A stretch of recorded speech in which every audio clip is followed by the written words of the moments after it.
What is up, my friends? You are very welcome along to tonight's Anfield Agenda late night roundup, where I have a couple of interesting bits of news that we didn't get to go through on the late night agenda. We're going to be speaking about Liverpool's interest in RAYAN CHERKI, and we're also going to be giving you some information on another midfielder that's been linked with a move to Liverpool Football Club. That, and we're going to be asking the question, how serious is Barcelona's interest in Liverpool's Luis Diaz? So we're going to go through that and lots more in a couple of moments time, but before then, just a little quick word from our sponsor Surfshark. This video is sponsored by Surfshark, the best VPN on the market. Surfshark is an app or browser extension that allows you to change your location to access websites in other countries and keep you safe and secure from hackers. Using Surfshark, we here in Ireland can access other countries' Netflix libraries or other streaming platforms like DAZN in Spain for all those important Premier League games. Surfshark keeps you safe and private by protecting everything you do online.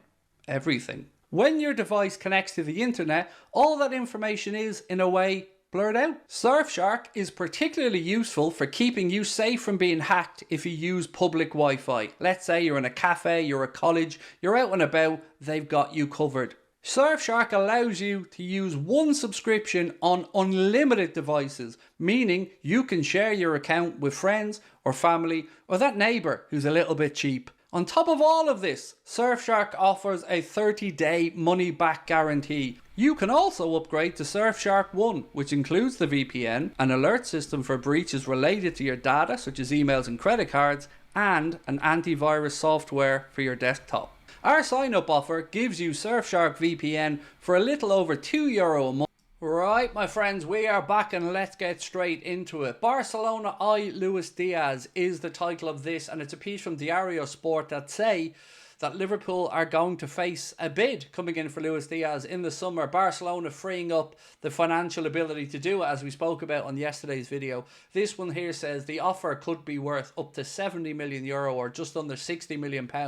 They say that the final parameters of the offer are being put in place. And it'll be interesting to see what happens here, because we've seen a couple of people report that Luis Diaz has turned down a couple of contract extension offers from Liverpool. We know he's on a fairly low wage compared to some of the other players at the club. So I guess let's wait and see what happens here. Liverpool still have 2 years to go on his contract at the end of this season. So let's wait and see if Barcelona come up with the money and if Luis Diaz is open to the move. Right, next up we're going to move on to that midfield target that we were speaking about that has been reported by Team Talk. So they say that Liverpool may look to return to Stuttgart, but for a different midfielder this time than Wataru Endo. They go on to say Angelo Stiller is the name, 23 years of age, and they say he's impressed in the engine room at Stuttgart this season.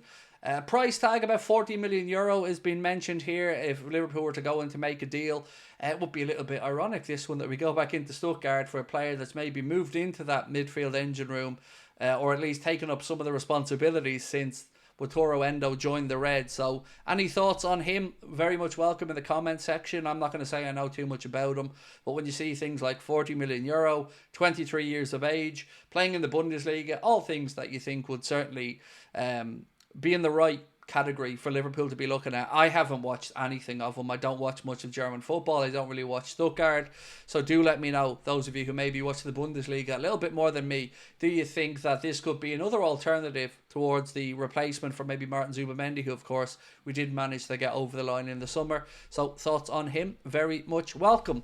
Now, probably the main reason you clicked on this video is the RAYAN CHERKI situation. So Florian Plettenberg said that he remains open to a move. There is a verbal agreement allowing him to leave for €22.5 million, which I think is about 18.5, maybe £19 million. So again, very reasonable. What is he now? 21, 22. There was something from the owner of Lyon that came out, leaked WhatsApp messages last week, that was talking about his entourage or the people that represent him being, let's just say, not too nice, or he isn't too fond of them. But he did say that the kid seems like a good kid. Obviously a talented player as well. But why are we looking at RAYAN CHERKI? Is it because we have a need in the squad for a player like him, or is it because we're expecting to lose somebody?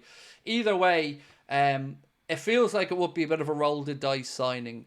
If his entourage or his management is a big pain in the backside, maybe, as the owner of Lyon believes they are. Would that be trouble for Liverpool Football Club? I'm sure this is something that Edwards, Hughes and those in recruitment will look over. It's certainly a name that has been linked with Liverpool for quite a while now, but I've never known how seriously to take it because I didn't know if we really had the need for it. So again, let us know your thoughts on this one. About £19 million, RAYAN CHERKI. Where would he play in our team? Who do you think he may displace? And do you think that maybe he is a little bit more trouble than he's worth? Or is this a genuine potential for Liverpool to go in there and get a bargain?